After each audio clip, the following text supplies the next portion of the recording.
அனைவருக்கும் வணக்கங்க. தியாக மனப்பான்மையோடு நடந்து கொள்ளும் சிம்ம ராசி நேயர்களுக்கு இந்த மே மாதம் 10ஆம் தேதிக்கு பிறகு சில பல மாற்றங்கள் எல்லாம் உங்கள் வாழ்க்கையில் மாறப்போகுதுங்க. அந்த விஷயங்கள்லாம் என்ன, மேலும் நீங்கள் இந்த காலகட்டத்தில் என்ன மாதிரியான விஷயத்தில் ரொம்ப கவனமாக இருக்கணும், என்னென்ன விஷயங்கள்லாம் பண்ணணும் பண்ணக்கூடாது அப்படிங்கிறத பற்றி தான் நான் இன்றைக்கி இந்த வீடியோ பதிவின் மூலியமாக முழுசாக சொல்ல போகிறேன். இந்த பதிவில் சொல்லக்கூடிய எல்லா தகவலுமே உங்களுக்கு ரொம்பவே பயன் தரக்கூடிய விஷயங்களாக கண்டிப்பாக இருக்குங்க. ஸோ வீடியோவை ஸ்கிப் பண்ணாமல் தொடர்ச்சியாக பாருங்கள். அது மட்டும் இல்லாமல் உங்களுடைய ராசி அதிபதியாக இருக்கக்கூடிய சூரிய பகவானை உங்களுக்கு ரொம்ப ரொம்ப பிடிக்கும் அப்படின்னா அந்த வீடியோ கூட லைக் பண்ணிவிட்டு நம்மளுடைய கமெண்ட் பாக்ஸில் சூரிய பகவானுக்கு போற்றி அப்படின்னு சொல்லி மறக்காமல் பதிவிடுங்க. இந்த சமயத்தில் நீங்கள் அந்த கடவுளை நினைத்து இப்படி ஒரு விஷயம் பண்ணும்போது கண்டிப்பாக உங்கள் வாழ்க்கையில் நிறைய விதமான மாற்றத்தை கூடிய விரைவில் அவர் நிச்சயமாக கொடுப்பாரு. ஸோ நம்பிக்கையோடு இந்த ஒரு விஷயத்தை பண்ணி பாருங்கள். மேலும் இது போன்ற ஆன்மீகம் சம்மந்தப்பட்ட வீடியோஸ் எல்லாம் நீங்கள் பார்த்து தெரிஞ்சுக்கணும் அப்படின்னு நினச்சா நம்ம சேனலை மறக்காமல் சப்ஸ்கிரைப் பண்ணிவிட்டு கீழே இருக்கும் பெல்லைக்கானையும் மறக்காமல் கிளிக் பண்ணுங்கள். அப்போ தான் நம்ம சேனலில் போடுற ஒவ்வொரு வீடியோவுமே நோட்டிஃபிகேஷனாக உங்களிடம் வந்து சேரும். ஸோ இப்போ வாங்க நம்ம வீடியோக்குள்ளே போய் முழுமையாக பார்த்து தெரிஞ்சுக்கலாம். சிம்மராசி அன்பர்களுக்கு இந்த காலகட்டம் அப்படிங்கிறது உத்தியோகத்தை பொறுத்த வரைக்கும் உங்களுடைய சக பணியாட்களிடம் முன்கோபத்தை காட்ட வேண்டாம் அப்படின்னு சொல்கிறாங்க. அதற்கு மாறாக அவர்களோடு புன்னகையோடு செல்வது அனைத்து விதத்திலுமே உங்களுக்கு நற்பலன்களை ஏற்படுத்தி கொடுக்கும் அப்படின்னு சொல்லப்படுதுங்க. அது மட்டும் இல்லாமல் சில்லறை வியாபாரிகள் மற்றும் மளிகை கடை வியாபாரத்தில் ஈடுபட்டிருக்கக்கூடிய சிம்ம ராசி அன்பர்களுக்கு லாபம் அப்படிங்கிறது உயரக்கூடும். கொள்முதலை பெருக்குவீங்க, சேமிப்பும் கூடுங்க. மேலும் குடும்ப தலைவர்களுக்கு இந்த காலகட்டம் எப்படி அமைஞ்சிருக்குன்னு பார்த்தீங்கன்னா தங்களுடைய வருமானத்தை பெருக்க கைத்தொழில் உங்கள் குடும்ப தேவைகளுக்கு உறுதுணையாக இந்த காலகட்டத்தில் நிற்குங்க. ஆதலால் புதிய கைத்தொழில் ஒன்று கற்றுக்கொள்வது ரொம்ப நல்லது. மேலும் கலைஞர்களாக இருக்கக்கூடியவங்களுக்கு இந்த காலகட்டம் எப்படி இருக்குன்னு பார்த்தீங்கன்னா சினிமா மற்றும் சின்ன திரைகளில் நல்ல முன்னேற்றம் கிடைக்கும். ஒப்பந்தம் செய்த படங்கள் வரிசையாக ஒன்றன் பின் ஒன்றாக தொடர்ந்து முடித்து விடுவீங்க.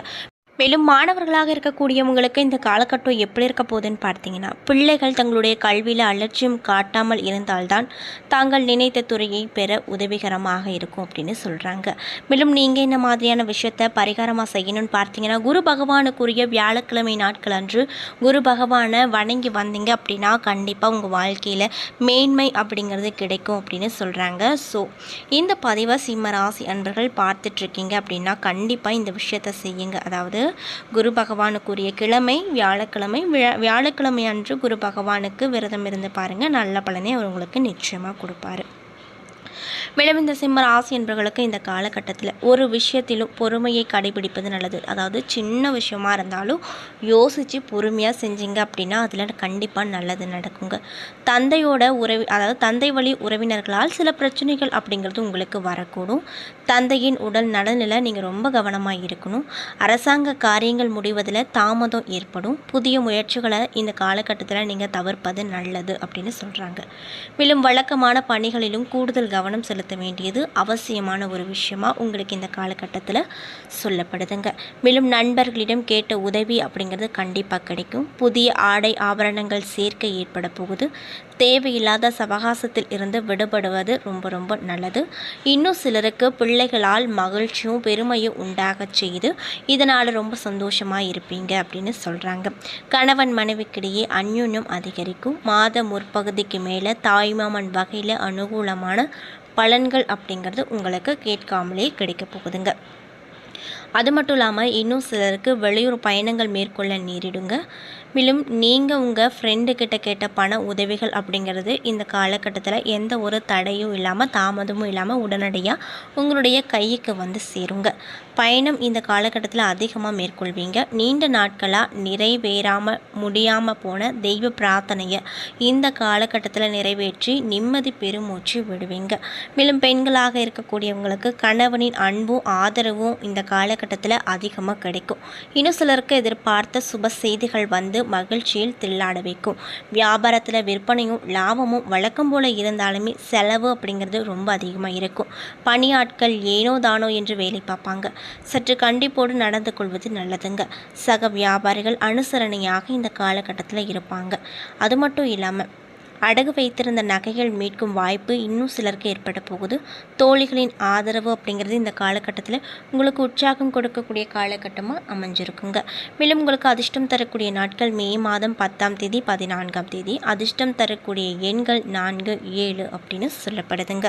மேலும் நீங்கள் அதாவது சிம்ம ராசியில் இருக்கக்கூடிய மகம் நட்சத்திர அன்பர்களுக்கு இந்த காலகட்டம் எப்படி இருக்குன்னு பார்த்தீங்கன்னா, புதிய முயற்சிகளில் பண வருமானம் அதிகரிக்கும். அழகிய ஆடை ஆபரணங்கள் வாங்கி ரொம்பவே சந்தோஷகரமாக இருப்பீங்க. அது மட்டும் இல்லாமல் நீங்கள் எடுக்கும் அனைத்து முயற்சிகளிலுமே வெற்றி அப்படிங்கிறது கிடைக்க போகுது. அதில் எந்த ஒரு மாற்று கருத்துகளும் இல்லை அப்படின்னு சொல்கிறாங்க. மேலும் சுப காரியங்களுக்கு வீடே விழாக்கோலமாய் காணுங்க. திடீரென ஏற்படும் பயணங்களால் லாபமும் மகிழ்ச்சியும் வரப்போகுது. வாடிக்கையாளர்களிடம் நட்பு பாராட்டும் வியாபாரிகளுக்கு அதிக லாபம் கிடைக்க போகுது. அதிகாரிகள் நட்பால் ஆதாயம் கிடைக்க போகுது. அரசு பணியாட்களுக்கு எதிர்பார்த்தபடி தலைமை பதவிகள் தேடி வரப்போகுதுங்க. வீரம் பொங்கும். மேலும் தங்களுடைய சேவைகள் அனைவராலும் அங்கீகரிக்கப்படும். இசை ஆர்வத்தால் சங்கீத சபாக்களுக்கு சென்று இசை மலையில திளைப்பீர்கள். மேலும் பூரம் நட்சத்திர அன்பர்களுக்கு இந்த காலகட்டம் எப்படி இருக்கும் அப்படின்னு பார்த்தீங்கன்னா, ஈடுபடும் புதிய முயற்சிகள் எல்லாத்துலேயுமே வாழ்க்கையில் எதிர்பார்த்த முன்னேற்றங்கள் அப்படிங்கிறது இருக்கக்கூடுங்க. புத்திர பாக்கியம் இல்லாதவர்களுக்கு அந்த பாக்கியமும் இந்த காலகட்டம் ஏற்படுத்தி கொடுக்கும். மேலும் கேளிக்கை ஈடுபாட்டில் மகிழ்ச்சியும் பந்துக்கள் வரவால உறவுகள் மற்றும் உற்சாகமும் கிடைக்கும். மகன்களின் தரிசனங்கள் ஆகியவை ஏற்பட போகுது. பணியில் இருப்பவங்களுக்கு நீங்கள் எதிர்பார்த்த அல்லது விரும்பிய இடத்திற்கு இடமாற்றங்கள் வரக்கூடும். குழந்தை செல்வங்கள் மூலமாக மன கலக்கங்கள் மற்றும் அவமானங்கள் ஏற்படுங்க. பின்னர் தெய்வ தரிசனத்தின் மூலமாக மனம் மகிழ்வதோடு மட்டுமல்லாமல் மனதில் அமைதியும் கிடைக்கும். வியாபாரிகளுக்கு முதலீடுகள் அதிகரித்து லாபமும் அதிகரிக்க செய்யும். உத்தியோகத்தில் மற்றும் தொழிலில் இருப்பவங்களுக்கு அபிவிருத்தி ஏற்படும். தொழில் வாய்ப்புகள் பிரகாசமாக இருக்கக்கூடும். மேலும் உத்திரம் 1ஆம் பாத நட்சத்திர அன்பர்களுக்கு இந்த காலகட்டம் எப்படி இருக்குன்னு பார்த்தீங்கன்னா, எந்த காரியம் எடுத்தாலுமே அதில் வெற்றி அப்படிங்கிறது கண்டிப்பாக உங்களுக்கு கிடைக்கும். அதில் எந்த ஒரு மாற்று கருத்துகளும் இல்லை அப்படின்னு சொல்லப்படுதுங்க. மேலும் நீங்கள் விரும்பிய பொருட்களை எல்லாம் வாங்கி குவிப்பீங்க. சுகமோ ஆடை ஆபரண சேர்க்கை புத்திர பாக்கியம் மற்றும் எதிர்பாராத பண வரவுகள் ஆகியவை உங்களுக்கு ஒன்றுக்கு பின்னால் ஒன்று அப்படிங்கிற போல உங்களுக்கு கிடைத்து கொண்டே இருக்குங்க. அது மட்டும் இல்லாமல் குடும்பத்தாரிடையே ஓரளவு ஒற்றுமை நிலவக்கூடும். பயணம் அரசு சம்பந்தப்பட்ட வேலைகள் மற்றும் தந்தை வகை உறவுகளில் தொல்லைகள் ஏற்படக்கூடும். பின்னர் புதிய தொழில் முயற்சிகளுக்காக எதிர்பார்க்கப்படும் வங்கி கடன் உதவிகள் சிரமத்திற்கு பின்னர் உங்களுடைய கைக்கு வந்து சேரும். இதனால் ரொம்பவே சந்தோஷகரமாக நீங்கள் இருப்பீங்க அப்படின்னு சொல்லப்படுதுங்க. அது மட்டும் இல்லாமல் அரசு உதவியோடு பண வரவு அப்படிங்கிறது இருக்கும். அது மட்டும் இல்லாமல் 6வது சினம் என சினத்தை அடக்கினால் சிரமங்கள் அப்படிங்கிறது உங்களுக்கு குறையும். உடன் பிறந்தவர்களோடு அனுசரித்து செல்வது இந்த காலகட்டத்தை பொறுத்த வரைக்கும் உங்களுக்கு ரொம்ப ரொம்ப நல்லதுங்க. மேலும் அதிகாரிகளிடம் பணிவோடு நடந்தீங்க அப்படின்னா எதிர்பார்க்கும் பணி உயர்வுகள் எளிதில் கிடைக்கும். இன்னும் சிலருக்கு கடன் வாங்கக்கூடிய நிலை அப்படிங்கிறது உருவாக போகுது. மாணவர்கள் தங்களுடைய கடின உழைப்பால் கல்வியில் நல்ல தேர்ச்சி அடைவாங்க. பணிபுரியும் பெண்களுக்கு இட மாற்றங்கள் ஏற்படும் அப்படின்னு சொல்லப்படுதுங்க. என்ன நண்பர்களே, இந்த பதிவின் மூலியமாக நம்ம சிம்ம ராசி அன்பர்கள் அனைவருக்குமே இந்த மே மாதம் 10ஆம் தேதிக்கு பிறகு என்னென்ன விதமான நிகழ்வுகள்லாம் உங்கள் வாழ்க்கையில் நடக்க போகுது, மேலும் நீங்கள் என்ன விஷயத்தில் கவனமாக இருக்கணும், என்னென்ன விஷயங்கள்லாம் பண்ணணும் பண்ணக்கூடாது, அது மட்டும் இல்லாமல் கிரக நிலைகளின் அடிப்படையில் என்ன விதமான மாற்றங்கள் எல்லாம் நீங்கள் பெற போகிறீங்க அப்படிங்கிறத பற்றியும் நான் இன்றைக்கி இந்த வீடியோ பதிவின் மூலியமாக முழுசாக சொல்லியிருக்கேன். இந்த பதிவில் சொல்லக்கூடிய எல்லா தகவலுமே சிம்ம ராசினியர்களுக்கு பயன் தரக்கூடிய விஷயமாக கண்டிப்பாக அமைஞ்சிருக்கும். ஸோ வீடியோ பிடிச்சிருந்தால் லைக் பண்ணுங்கள், ஷேர் பண்ணுங்கள். அது மட்டும் இல்லாமல் உங்களுக்கு ராசி அதிபதியாக இருக்கக்கூடிய அந்த சூரிய பகவானை ரொம்ப ரொம்ப பிடிக்கும்னா இந்த வீடியோக்கு ஒரு லைக் பண்ணிவிட்டு உங்களுடைய ஆழ் மனதில் நிறைவேறாத விஷயங்கள் கண்டிப்பாக ஏதோ ஒன்று இருக்கும், அது நடக்கணும்னு சொல்லி மனதார வேண்டிட்டு நம்மளுடைய கமெண்ட் பாக்ஸில் சூரிய பகவானுக்கு போற்றி, சூரிய பகவானுக்கு போற்றி, சூரிய பகவானுக்கு போற்றி அப்படின்னு சொல்லிட்டு மறக்காமல் பதிவிடுங்க. நீங்கள் இந்த சமயத்தில் அந்த கடவுளை நினைத்து இப்படி ஒரு விஷயம் பண்ணும்போது கண்டிப்பாக நீங்கள் என்ன விஷயம்லாம் நடக்கணும்னு நினைச்சிங்களோ அந்த விஷயங்கள் அனைத்துமே உங்களுடைய ராசி அதிபதியாக இருக்கக்கூடிய சூரிய பகவான் நிச்சயமாக நடத்தி கொடுப்பாருங்க. ஸோ நம்பிக்கையோட இந்த ஒரு விஷயத்தை பண்ணி பாருங்கள். மேலும் இது போன்ற ஆன்மீகம் சம்மந்தப்பட்ட வீடியோஸ் எல்லாம் நீங்கள் முழுசாக பார்க்கணும் அப்படின்னு நினச்சா நம்மளுடைய சேனலை மறக்காமல் சப்ஸ்கிரைப் பண்ணிவிட்டு கீழே இருக்கும் பெல்லைக்கானையும் மறக்காமல் கிளிக் பண்ணுங்கள். அப்போ தான் நம்ம சேனலில் போடுற ஒவ்வொரு வீடியோவுமே உங்களுக்கு நோட்டிஃபிகேஷனாக உடனுக்குடனே வந்து சேரும். நன்றி.